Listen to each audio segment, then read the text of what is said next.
Hey, Aries. Happy May. I hope that this message finds you very well.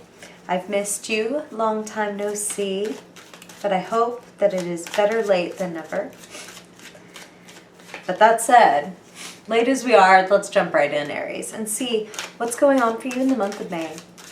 Spirit, as usual, we are looking to see what is for the highest good, the greatest creativity, love, joy, fulfillment of Aries Sun, Aries Moon, Aries Rising. Where do they stand this month? What are the potentials? What are the pitfalls? What are the milestones? What do we need to know? What energy is coming in this month? And how can Aries best work with that energy? Sun, Moon, and Rising. All right.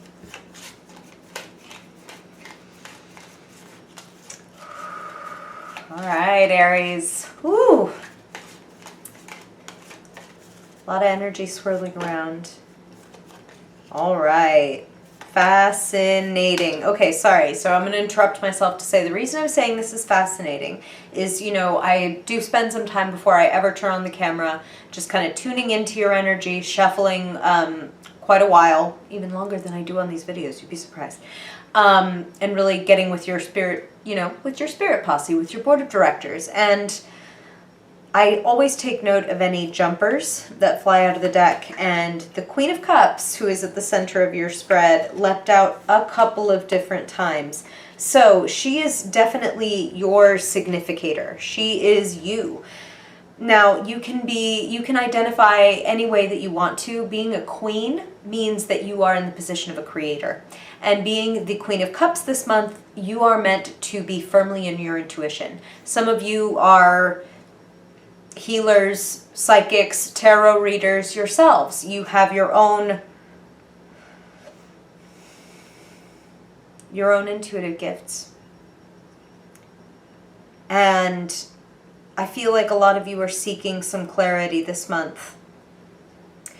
A lot of you may have to, do what you do best. One of the things you do best as an Aries, and initiate a conversation. Say something in a blunt and straightforward way because you don't want to hang around anymore. Hanged man sitting in the past position, the chapter that's closing. I feel like some of you feel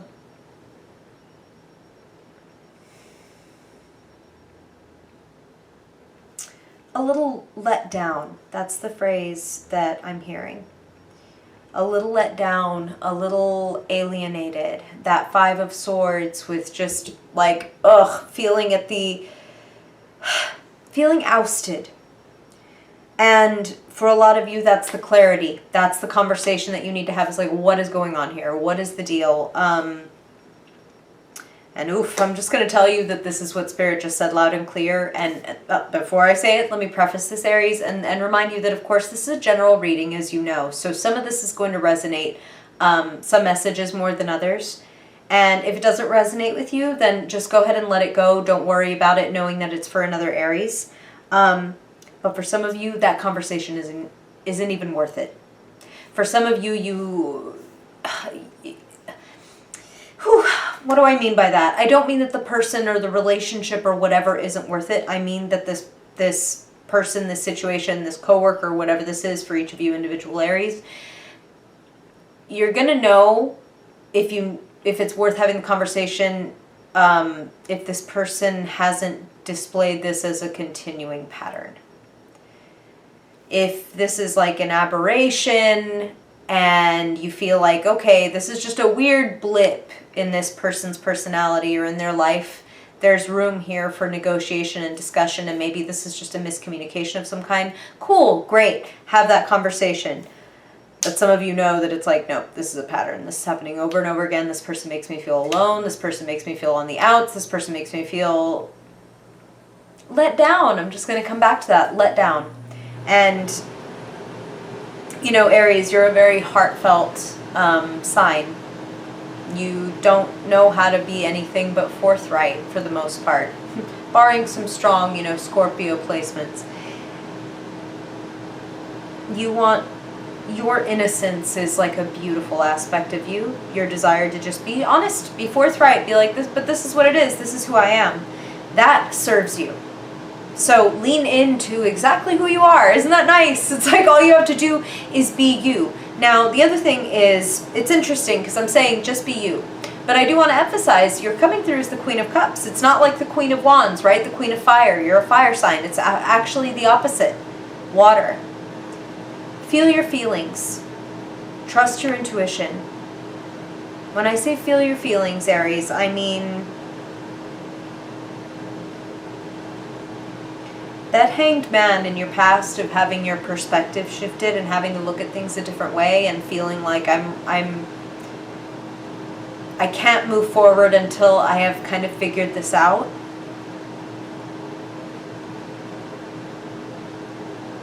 Feel that. The Hanged Man is a little bit about sacrifice, and not sacrifice like you have to give up something awful, but sacrifice like, you know what, I have to accept that I'm not in total control all the time. Much as I would love to be, other people are going to do what they do, say what they say, feel what they feel, and to some degree, I have no power. That's the sacrifice, which isn't a sacrifice, it's a recognition. It's a release of ego. If you're sacrificing anything, it's that. It's like, again, leaning into the best of who you are, which is like, look, this is just who I am, and if you can't live up to that, or if you don't really abide by that standard, or whatever, like, okay, toodles.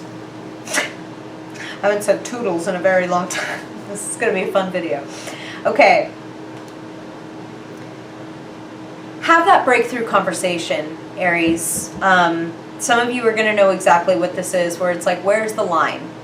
What are we? What's happening? Where is this going? It's okay to have that conversation. In fact, it puts you in a place of power. Queen of Cups. The Queen of Cups is powerful because she knows herself. The Queen of Cups is also powerful because she sees through other people. She sees through the artifice, you know, and I don't mean that in just some kind of like, I see through you. That's not the Queen of Cups. It's the Queen of Cups is a queen of compassion. When I say I see through you, it's like, okay, I'm just going to use this hypothetical because this is how Spirit is giving to me. If some of you are dealing with like a partner or a would-be partner that is kind of like hot and cold or pulling away or whatever, it's not about looking at them and being like, I see right through that shit, you're just a player. It's more like, oh, like that person's in pain. That person is really afraid of being hurt, so they don't want to be vulnerable. And I can understand that, and I can also understand that that means I need to let them go because they're not done doing their work. They're not at my level. Queen of Cups, right? Sometimes we have to accept they're still playing at a 5 when we're up here in the Queens. It's fine.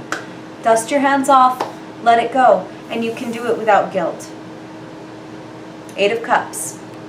The key to your reading, I'm sure a lot of you have noticed, and if you're at all familiar with tarot, you're like, why haven't you addressed this yet? I promise we're going to get to it. Let's look at it. Let's look at the Tower. The Tower and the 8 of Cups are sitting right next to each other in the position representing the key/conclusion. Some of you are detonating a tower. Some of you, that conversation is, I can't deal with this shit anymore. Or, are you ready to step up? And the answer might be like, no. Or, what do you mean step up? I'm da-da-da. And then you're like, okay, like, cool, that's all I needed to know, that I couldn't move forward in this job, or that I couldn't move forward in this relationship, or whatever. And for some of you, honestly, you may be on the receiving end of that news, because the Tower is something that is, again, outside of our control. Which is why it benefits you to recognize right here and now, in an empowering way, that not everything is under your control. That what is within your control is yourself. What is within your control is how you respond to those events, right? So,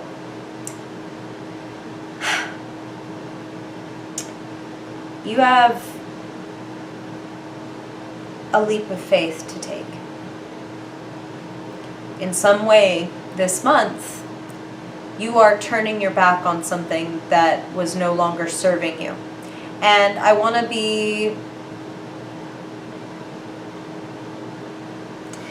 honest that I'm hearing for some of you, there is the possibility of this thing coming back to you, but truly it is only by leaving it behind that you open up that possibility. Because the 8 of Cups is kind of like overwatering a plant. Like, You might be looking at this plant and thinking like, oh my God, it's dying. It looks like, it's brown. Maybe it's drying out. And you just keep pouring and pouring and pouring water on it. That's like pouring your love on somebody that can't receive it. That's like pouring your effort and time and again, your love, your soul into a workplace, into a project, into something that is not replenishing that energy back to you in one way or another, whether that's money, whether that's value, whether that's being told thank you so much for what you do. You're not getting what you need. It's okay to move on. And hey, have that conversation. Maybe you can change things by having the conversation. And if you can't, recognize that if it's meant to be, then it will be. And if it's not meant to be, nothing that you can do will make it be, And again, I mean that in a very empowering way. Like, all right, cool. Not meant for me. There's something beautiful ahead. There's something that's going to make all of this leap of faith, this having to broach this conversation worthwhile. The star. Now, 8 of Cups as the key, and then the star, which is it's a potent combination. The 8 of Cups says, I'm turning my back, I'm walking alone in the dark, and I'm leaving behind everything that I've put into this. And the star says, I know it's dark and the path is winding, and you might trip over a root or bash into a tree as you try to make your way toward the North Star, because it's not the sun. I can't see everything, but something in my soul is calling me in this other direction. And not even knowing what's on the other side, the pull is so strong that I'm willing to take this leap of faith. That's the direction you want to move in, Aries. Toward your star. You could phrase it like follow your bliss.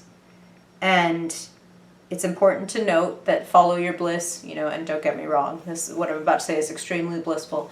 But I don't mean follow your bliss like, grab a couple pints of ice cream and sit down in front of Netflix and just live your best sloth life. I mean, if something is telling you I need to write, if something is telling you I need to travel, if something is telling you I need to set up a plan to leave this job or to leave this place or to leave whatever, then I need to begin doing it.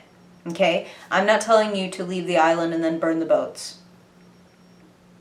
But I'm telling you that if you feel like an impending tower, if you feel the change rumbling underneath your feet, now is the time to review that exit plan and be like, okay, that's where all the staircases are. This is what I can do. This is what I would grab if that happens. Just be flexible, be adaptable. Queen of Cups. Now, the reason I'm also not so worried about your tower is because where you find yourself is the Wheel of Fortune. Things are turning in the right direction.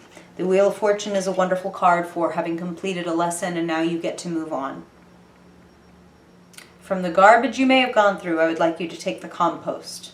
Only what has nutrients, only with that which you can lay over the dirt and grow something beautiful out of. Anything plastic, anything inorganic, you don't need that. Leave that behind. Leave behind the bullshit. Take the nutrients, okay? Very, very articulate over here. The change is coming, and some of you can be the arbiter of that change, but all of you can benefit and kind of, sorry, I laugh because Spirit will use the funniest resources, whatever you see or read or listen to get through. And if any of you are fans of Arrested Development, they just gave me Michael Cera talking about bringing his hog into a controlled slide. I'm going to explain. They were using that phrase, controlled slide. Hey, sometimes, you're biking or you're driving and then, it's no fault of your own. It's just the conditions. There's black ice or there's a puddle and you hydroplane. You're supposed to very gently, ease off and turn into the skid. You can turn into the skid this month, Aries, with that forthrightness by trusting your gut, moving toward your North Star, and speaking your truth.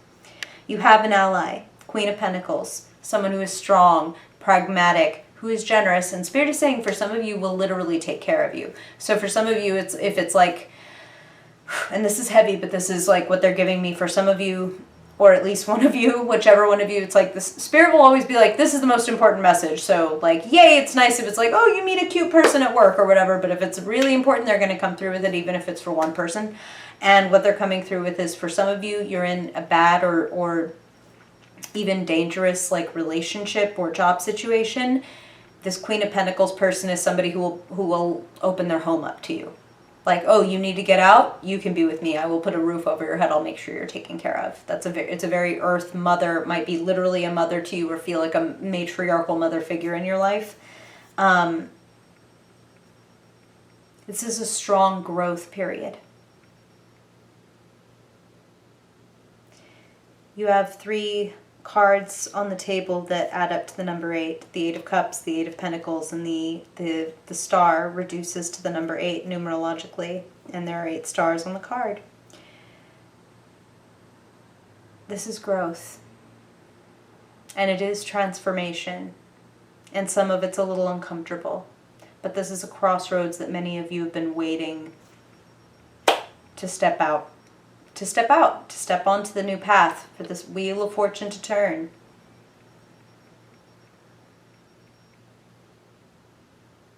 Some of you are going to get an opportunity to work on your craft, your true craft. The skill, the trade, the product, the project that moves you and that will grow your money. You know, not a lot of talk of money here, but you will be taken care of. And some of you may be, again, leaving a job or leaving a relationship or a situation in order to build and work on yourself. And I feel like that's, for those of you for whom that resonates, that is a best and bright direction. And regardless of your situation, moving toward what it is your intuition is telling you you need to go toward. Follow your North Star.